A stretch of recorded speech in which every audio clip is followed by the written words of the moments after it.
dia, deixava o agreste na chão do Carpina. Entrava pro pau d'alho, terra já de cana e de usinas. Via plantas de cana com sua cabeleira urrina. Muita folha de cana com sua lâmina fina. Muita soca de cana com sua aparência franzina. E canas com pendões que são as canas maninhas. Como terras de cana, são muito mais brandas e femininas. Foram terras de engenho, agora são terras de usina.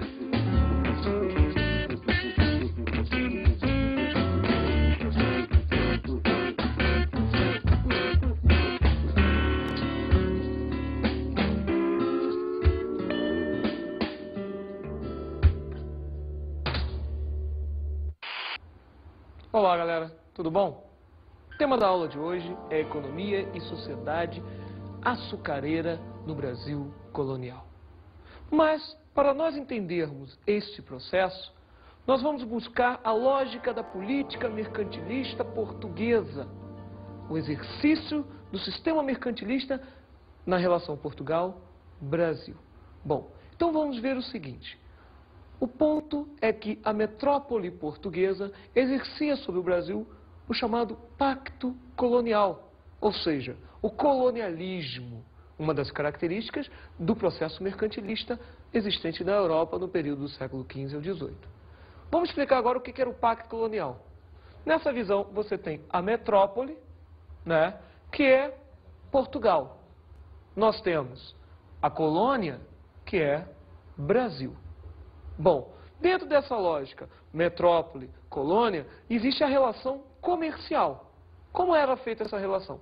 A metrópole passava para a sua colônia produtos manufaturados e escravos, onde a colônia obrigatoriamente teria que aceitar esses produtos pagando um determinado valor que a metrópole exigia.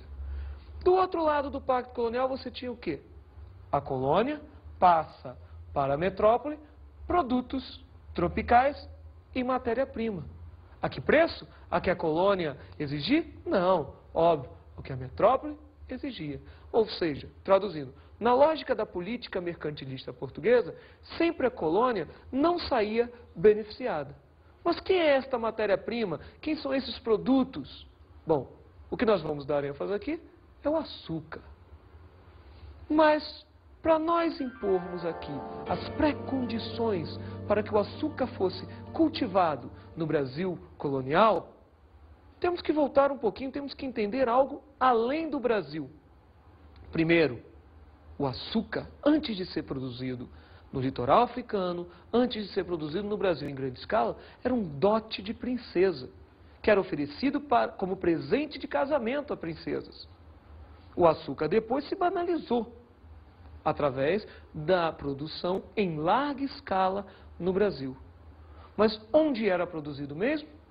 Bom, vale você entender que o açúcar era produzido, a princípio, nas ilhas do Atlântico, ilhas africanas portuguesas, como Cabo Verde, como Açores. Lá, o cultivo da cana-de-açúcar, a tecnologia do açúcar sendo utilizada, vai servir como base, como pré-condição para o açúcar ser produzido no Brasil. Uma vantagem muito boa que o Brasil vai levar em relação às ilhas do Atlântico, às ilhas africanas do Atlântico portuguesas, era o clima favorável ao cultivo do açúcar e a famosa terra, a terra boa para o cultivo do açúcar. O açúcar este que vai se espalhar por toda a região nordestina, o litoral nordestino e uma pequena parte da região sudeste, da região da província de São Vicente. Bom, o que nós vamos fazer agora é assistir o depoimento de um historiador sobre esse ciclo. Vamos ver? O complexo açucareiro, construído no Nordeste no período colonial, nos dá uma dimensão muito interessante de como era a sociedade brasileira na época. Uma das curiosidades que nós temos, se comparada a hoje, é que quando olhamos para o Nordeste de hoje, vemos uma região pobre. Na época, no entanto, a região mais rica do Brasil era justamente o Nordeste. Nós tínhamos investimento português, investimento holandês em grande escala, já que eram os holandeses que levavam açúcar para a Europa, comprando no Nordeste, levavam para a Europa e refinavam este açúcar e vendiam por lá. Daí o grande interesse dos holandeses no Nordeste. Além disso, o complexo açucareiro é diverso na sua composição étnica e cultural. Além de senhores brancos portugueses, donos de fazendas, nós temos também escravos de diversos locais da África. Ao contrário do que se pensa, não foi só um povo africano e negro que veio para o Brasil. Povos de Angola, povos de Benin, povos da Guiné, vieram e foram comprados desde a África, trazidos para o Brasil e colocados juntos nas senzalas. Por serem de diferentes lugares da África, por serem de diferentes tribos e etnias, estes povos não conversavam entre si, o que dificultava a rebelião deles contra o sistema escravista. Também existe uma grande diversidade de trabalhadores. Além do escravo, existe o trabalhador livre, remunerado, que geralmente mora na fazenda e que tem acesso a alguma vida melhor, benfeitorias que o trabalho lhe pode trazer. Geralmente este homem era um mestiço, às vezes até filho do proprietário da fazenda, com uma escrava. Este homem era um homem livre, trabalhava por salário e era uma espécie de um técnico na fabricação do açúcar. Este homem podia, inclusive, receber ofertas de trabalho em outras fazendas, recebendo um salário maior. Daí a grande diferença entre um capataz, um técnico do açúcar e um escravo que trabalhava principalmente na colheita da cana e no preparo do açúcar. Bom, dentro do contexto da sociedade açucareira, ela está dividida em senhores de engenho e escravos. Mas um esquema erroneamente apresentado, na maioria das vezes, é que essa pirâmide, essa sociedade açucareira, só é dividida em senhores e escravos. Então vem aqui uma pergunta. Interessante essa pergunta. Será que a sociedade açucareira, no Brasil colonial, nós só tínhamos senhores de engenho e escravos? Não tinha mais ninguém? Bom, vamos ver direitinho como é que era esta sociedade no período colonial brasileiro? Então vem cá comigo. Bom, nós temos aqui no topo da pirâmide os senhores de engenho, os famosos homens bons, membros das câmaras municipais, donos da terra, donos do poder dentro dessa sociedade. Temos aqui também, na segunda parcela, na segunda parte da pirâmide, nós temos os membros do clero e comerciantes. Membros da igreja, bispos, principalmente bispos, cardeal, padres. Temos os comerciantes que vão ser denominados de reinóis ou reinol, o comerciante português que cá está no Brasil. No meio da pirâmide, você vai ter os famosos mestiços e os homens livres brancos pobres, né? Abaixo deles, você tem os indígenas. Mas, como base dessa pirâmide, o sustentáculo da sociedade brasileira, você tinha o negro escravo proveniente da África. Né? Aqui, ó, o negro escravo proveniente da África, que vai ser muitas vezes conhecido por muitos historiadores como negro da Guiné. Cuidado com uma pequena confusão que muitos fazem. O negro da terra é o índio. O negro da Guiné é o negro africano. Ou seja, é o negro que está sendo transportado do continente africano para o Brasil, para a América.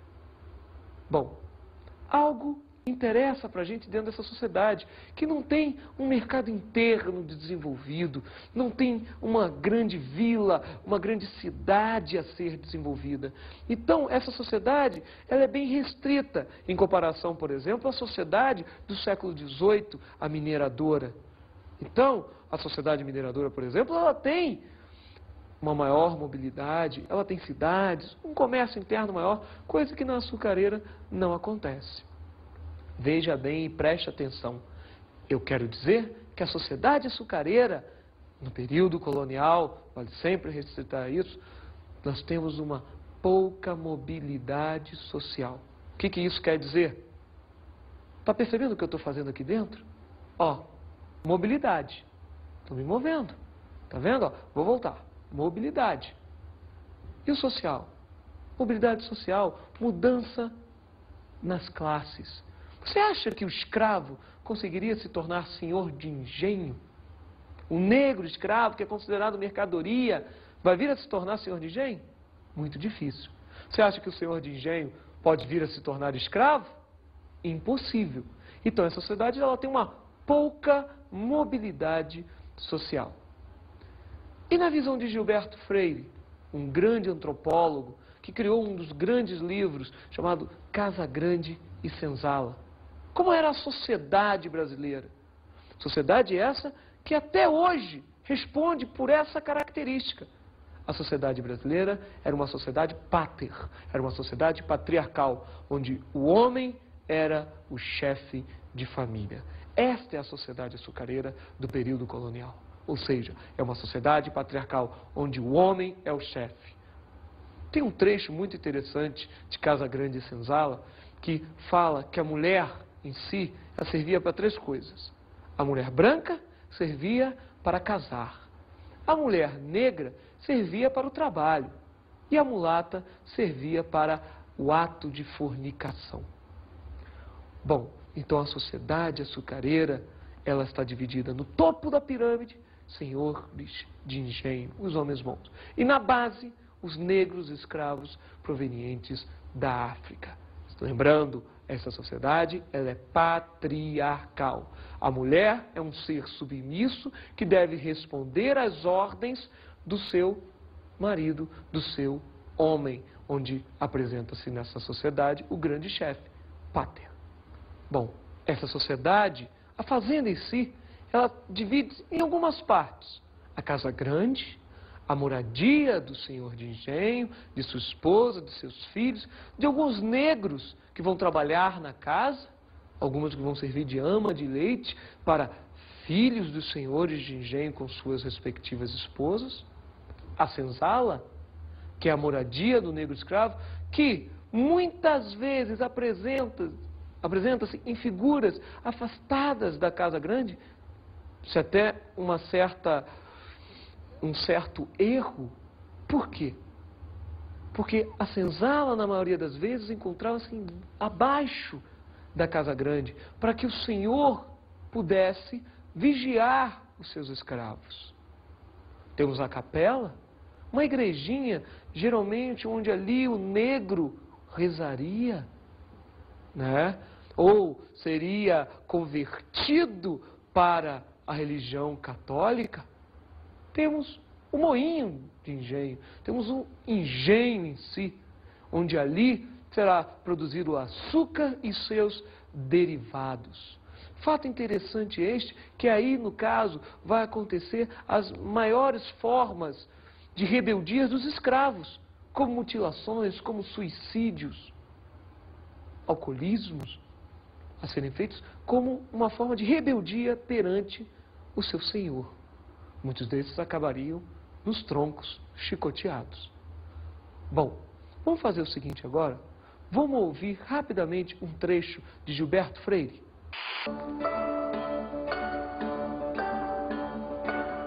A Casa Grande do Engenho, que o colonizador começou ainda no século XVI a levantar no Brasil, grossas paredes de taipa ou de pedra e cal, telhados caídos, num máximo de proteção contra o sol forte e as chuvas tropicais, não foi nenhuma reprodução das casas portuguesas, mas expressão nova do imperialismo português.